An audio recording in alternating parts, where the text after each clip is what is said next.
Assalamualaikum warahmatullahi wabarakatuh. Pada video kali ini mengisahkan tentang tangisan Rasulullah yang mengguncang arsy.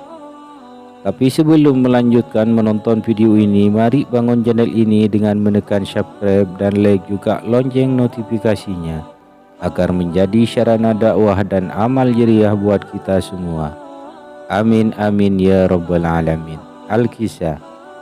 Sepanjang sejarah manusia tidak ada nama yang diceritakan secara detail seperti kisah Nabi Muhammad sallallahu alaihi wasallam. Beliau adalah sosok manusia sempurna yang kepribadiannya dan tutur katanya penuh hikmah.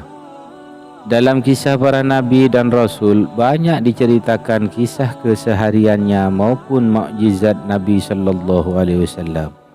Ada satu kisah yang menggetarkan hati saat Rasulullah sallallahu alaihi wasallam yang mulia menangis hingga tangisannya menggoncang arsy, tempat singgasana Allah Azza wa Jalla. Dikisahkan ketika itu Rasulullah sallallahu alaihi wasallam sedang tawaf di Ka'bah. Beliau sallallahu alaihi wasallam mendengar seseorang di hadapannya bertawaf sambil berzikir, "Ya Karim, Ya Karim." Rasulullah menirunya membaca "Ya Karim, Ya Karim." Orang itu lalu berhenti di salah satu sudut Ka'bah dan berzikir lagi, "Ya Karim, Ya Karim, Ya Karim, Ya Karim." Rasulullah yang berada di belakangnya mengikuti zikirnya, "Ya Karim, Ya Karim, Ya Karim, Ya Karim." Merasa seperti diolok-olokkan. Orang itu menoleh ke belakang dan melihat seorang laki-laki yang gagah, lagi tampan yang belum pernah dikenalinya. Orang itu lalu berkata, "Wahai orang tampan, apakah engkau memang sengaja memperolok-olokkanku karena aku ini adalah orang Arab Baduy? Kalau bukan karena ketampananmu dan kegagahanmu, pasti engkau akan aku laporkan kepada kekasihku Muhammad Rasulullah sallallahu alaihi wasallam." Mendengar kata-kata orang Arab Baduy itu, Rasulullah tersenyum lalu bertanya, "Tidakkah engkau mengenali nabimu, wahai orang Arab?" "Belum," kata orang Baduy. "Jadi bagaimana kau beriman kepadanya?"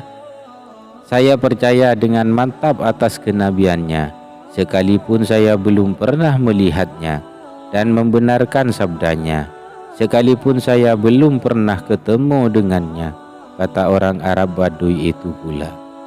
Rasulullah pun berkata kepadanya, "Wahai orang Arab, ketahuilah aku ini nabimu di dunia dan penolongmu nanti di akhirat." Melihat Nabi di hadapannya, dia tercengang seperti tidak percaya. "Tuhan ini Nabi Muhammad?" "Ya," jawab Nabi sallallahu alaihi wasallam. Si Arab Baduy itu pun tunduk mencium kedua kaki Rasulullah sallallahu alaihi wasallam.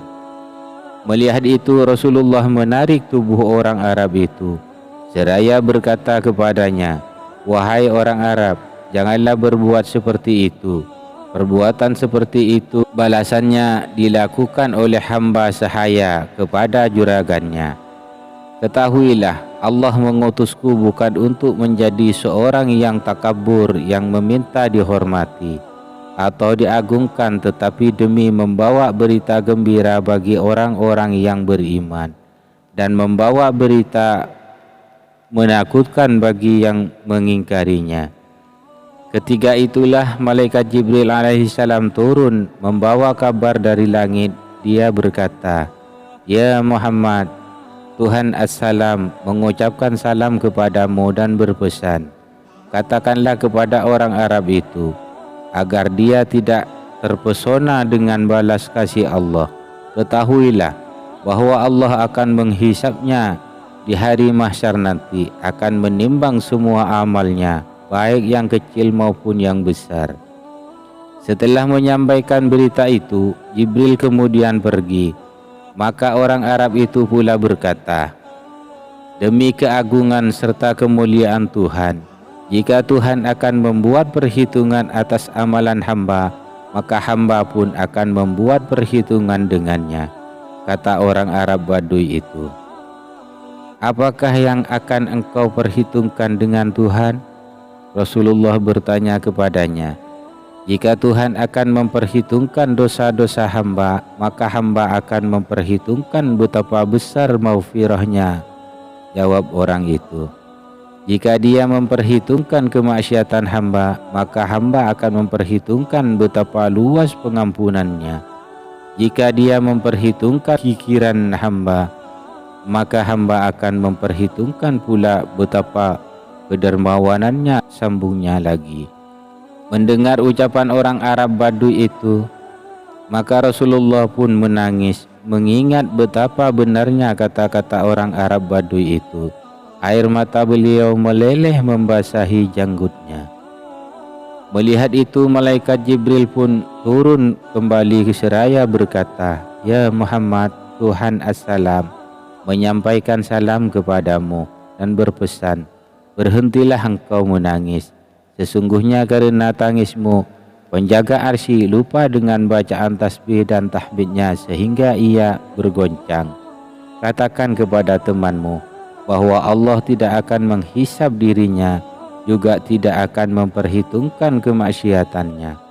Allah sudah mengampuni semua kesalahan dan ia akan menjadi temanmu di surga nanti.